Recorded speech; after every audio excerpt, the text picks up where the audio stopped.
Welcome to Nerdology, where we dive into the science behind consumer behavior, sensory research, and the latest hot topics in behavioral science.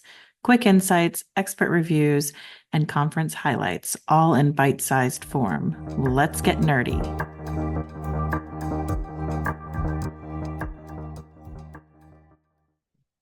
Hey everyone, and welcome to today's episode of Nerdology Notes.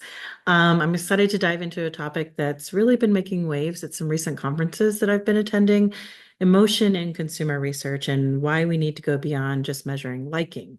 Now, this is something that's been on my mind after attending EuroSense in Dublin and SSP in Pittsburgh, where big statements were made about the role of emotions in predicting product success. So let's get right into it. At EuroSense, Thierry Worch got things rolling with a Shakespeare-inspired take on consumer research, basically questioning how much we rely on measuring whether people like a product. And his point, liking doesn't necessarily equal success. Consumers might like something, but it doesn't always drive them to buy or even to use it again. So he pushed for digging deeper into the drivers of liking, like emotions and benefits and overall well-being. Now, I've been saving this for years. It's not enough to just ask people if they like a product and call it a day. We really need to understand what's driving that response. So, this is where behavioral science comes in. By using behavioral frameworks, historical data, and tools like meta analytics, we can start to get a clearer picture of what really motivates customers. Sarah Spinelli and Garen Ford jumped in at EuroSense talking about the influence of personality on preferences and how sensory measures alone just aren't cutting it anymore. Ford's big point was that sensory and liking measures often don't predict much in terms of actual consumer behavior. He, like me, sees the value in using behavioral tools to get at the heart of why people do what they do. David Thompson from MMR took this even further, explaining why products fail in market. It's not that consumers don't like them enough. It's that these products just don't trigger behavioral change. He talked about reward theory and the need to understand emotional triggers. It's an interesting take, but I have to admit, I'm still wondering, are these concepts actually measurable in a way that's useful for businesses? That's really the big question here. Now, over at SSP, Society for Sensory Professionals, things really got interesting in the behavioral science and emotion sessions. In the behavioral science session, which I had the pleasure of moderating, we explored how psychology and neuroscience frameworks can make our research more actionable. I mean, businesses need real usable data, right? We can't just throw out theories and hope they stick.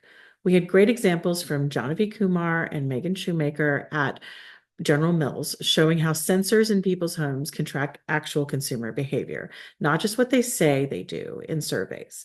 Alex Kuzmina from MMR talked about using future thinking priming, which was an interesting take, where you ask people to imagine their future selves when using a product. This approach led to much richer insights because participants were thinking more deeply about how a product might fit into their lives in a more longer term way. But let's talk about the elephant in the room, measuring emotions. Holly Miller from General Mills brought up a really provocative question. Can we even measure emotion, or are we just projecting our own beliefs onto what we think we see? She used an example of trying to measure emotions in dogs and how we might just be seeing what we want to see. And honestly, I've never been a fan of things like facial coding. I feel like it's often treated as some sort of magic bullet for measuring emotions, but it's deeply subjective and influenced by context. Implicit association measures do seem like a more promising tool. They don't claim to measure emotions directly, but they do capture the connections that people are making about their experiences. And maybe that's the best we can do when it comes to getting at the emotional side of things. So, where does this all leave us? Well, the field is clearly moving away from over reliance on liking as the ultimate metric. We're starting to realize that understanding behavior and emotions is more complex than just asking if someone likes a product. And while I'm excited to see more behavioral science and neuroscience being integrated in consumer research, we've got to be cautious. There's a real risk of overpromising on what we can measure, especially when it comes to emotions. I think this is an ongoing conversation, and it's definitely something I'm looking forward to exploring more at future conferences like next year's Pangborn 2025. But for now, one thing's for sure. If we want to help businesses make better decisions, we've got to go beyond liking, and we need to rethink what we mean when we talk about measuring emotion. So that's it for today's episode.